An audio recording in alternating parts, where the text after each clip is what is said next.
Hello, today I will be showing you how to pick a master lock, and it is no choice. It is locked. And what I've done is I've taken a paper clip, I've broken it in half, and I've made first tool, which is a pin pusher.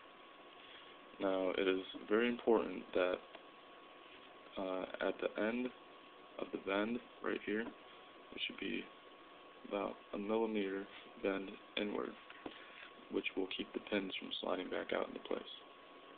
The whole thing overall that will go inside should be about an inch. This is your tension wrench. It is what will turn the lock, which will unlock the system. Here we go. Now on every single lock, there is a flat spot that is not curved. If you look closely, you can see the pins.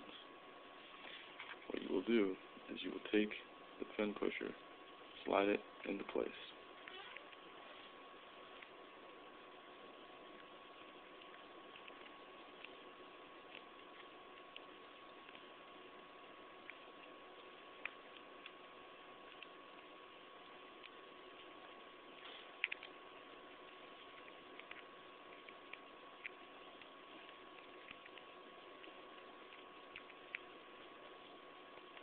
Once this is done, take the tension wrench and put it in the other side and turn clockwise. And there you go. You just picked the master lock.